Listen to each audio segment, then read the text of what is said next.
एक बार की बात है। एक पुराने शहर में गीता अपनी बेटी के साथ रहती थी।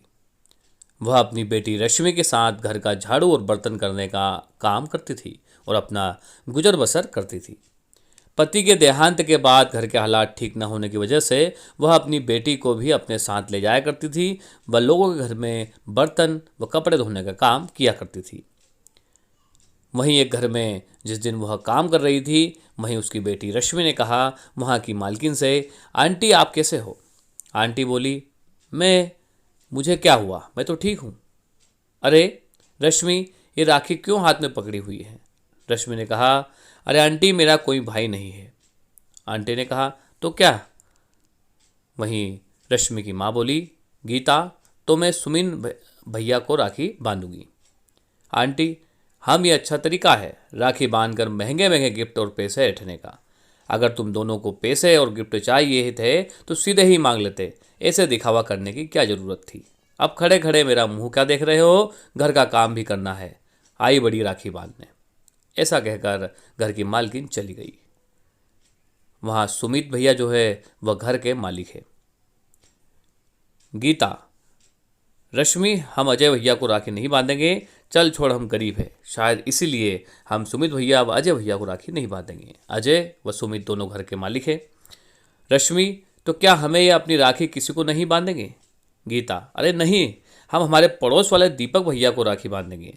वो वैसे भी बहुत अच्छे हैं, वो हमें राखी बांधने के लिए मना भी नहीं करेंगे। रश्मि, हाँ आप जल्दी से काम कर लो, फिर हम चलते हैं। गीता, हाँ चलो। कुछ देर बाद रश्मि कहती है, मैम साहब की बेटी से पूछती है, रश्मि तुम चॉकलेट खाओगी?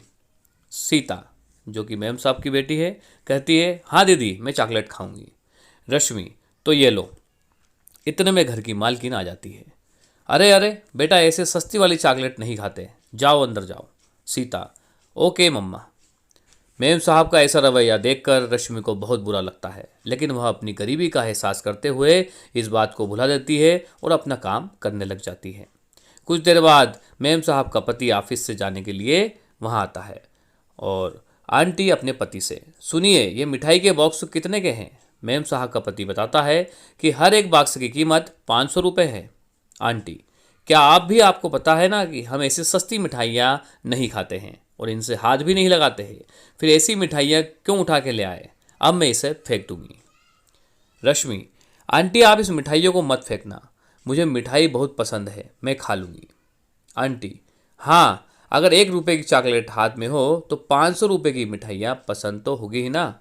कुछ देर बाद मेम साहब की लड़की रश्मि की राखी देखती है और खुश होती है, लेकिन उसी समय वहाँ पर मेम साहब आ जाती है और गुस्से से कहती है, अरे बेटा ये सस्ती वाली राखी लेकर क्यों घूम रही हो? आप तो सूरज को चांद वाली राखी बांधोगे, ये सस्ती वाली राखी छोड़ो, चलो। आंटी, अच्छा गीता। गीता, जी मेम साहब। आंटी, ये राखी कितने की है? गीता, 15 रुपये का पूरा पैकेट आया है जिसमें 3 राखियाँ हैं। आंटी, यानी 5 रुपये की एक राखी है, इतनी सस्ती राखी? हाँ हाँ चलो ठीक है। ये देखो मेरे बेटे के लिए ये महंगे गिफ्ट्स, जब मेरी बेटी ये गिफ्ट देखेगी तो बहुत खुश हो जाएगी। आंटी गुस्से से, ये क्या कर दिया? सारे टॉयज में अपेक्षा गिफ्ट देने के लिए आई थी, देखकर नहीं चल सकती थी क्या? सारे टॉयज पर पानी फेंक दिया। जब वहाँ से वह नौकरानी गुजर रही थी तो उसके द्वारा गलती से जो मालकिन है उसके गिफ्ट पर पानी गिर जाता है। इस पर वह गुस्सा होती है और उसे डांटती है। गीता, मैम साहब मुझे माफ़ कर दीजिए, ये मैंने जानबूझकर नहीं किया। आंटी, अच्छा तू कहना चाहती है कि ये मैं तुमसे जानबूझकर टकराई? गीता, नहीं नहीं मैम साहब। आंटी, कितने महंगे टॉयज है, कभी भी देखे नहीं होंगे।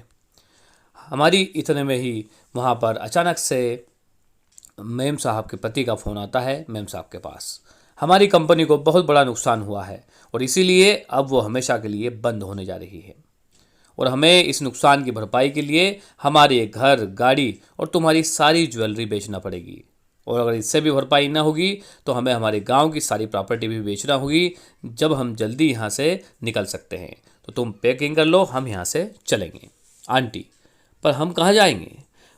वह बताते हैं कि अब हमको किराए के किसी झोपड़ी में रहना पड़ेगा और शायद पेट पालने के लिए मजदूरी भी करनी पड़ेगी। आंटी, क्या? यह सुनकर मेम साहब को चक्कर आ जाता है और वह गिर जाती है। इतने में ही वहाँ जो नौकरानी बैठी होती है गीता, वह कहती है, मेम साहब को उठाती है और मेम साहब रोते हुए अपना सारा दर्द गीता को बता देती है। गीता, मेम साहब मैं आपके ज़्यादा मदद तो नहीं कर सकती, लेकिन ये कुछ पैसे हैं मैं अपने पास रखती हूँ, ये आप रख लीजिए, और ज़्यादा तो नहीं है, और फिर भी आपको भोजन के लिए कुछ खाने पीने के लिए ठीक रहेंगे। आंटी, अरे पर गीता, नहीं आप मना मत कीजिए।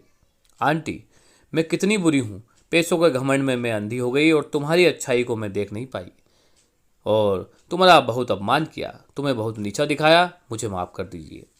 गीता, अरे नहीं नहीं मेम साहब, आप माफ़ी मत मांगिए। मेम साहब, अच्छा तो ठीक है, तुम्हें इनके राखी बांधनी थी तो बांध लो और रश्मि को भी बुला लो, फिर हम यहाँ से चले जाएंगे। यह सब के चलते मेम साहब के पति वहाँ पर आ जाते हैं और मेम साहब को रुकने के लिए बोलते हैं। मेम साहब, क्या हुआ? मेम साहब के पति बताते हैं कि यह सब झूठ था, क्योंकि तुम अपने घमंड में आकर हर किसी को नीचा दिखा रही थी, इसलिए तुम्हारे घमंड को तोड़ने के लिए मैंने तुमसे झूठ बोला। हमारी कंपनी को कोई नुकसान नहीं हुआ है और हम कहीं नहीं जा रहे हैं। मेम साहब, आपने जो भी किया बिल्कुल सही किया, मुझे देरी से गलती का एहसास हो गया है। रश्मि, तो अब मैं राखी बांध सकती हूँ? मेम साहब और वहाँ के जो साहब होते हैं वो कहते हैं, बिल्कुल राखी बांधी है। इस प्रकार वहाँ पर सब खुश हो जाते हैं। त्योहारों में गिफ्ट से ज़्यादा फीलिंग्स की कदर होनी चाहिए, क्योंकि ज़रूरी नहीं कि महंगा गिफ्ट ही फीलिंग दिखाता है। यह हिंदी कहानी आपको पसंद आई हो, गरीब की कहानी, तो वीडियो को शेयर करें और चैनल को सब्सक्राइब जरूर कर लें, ताकि आप अपडेट रहे सभी हिंदी मोरल स्टोरियों से।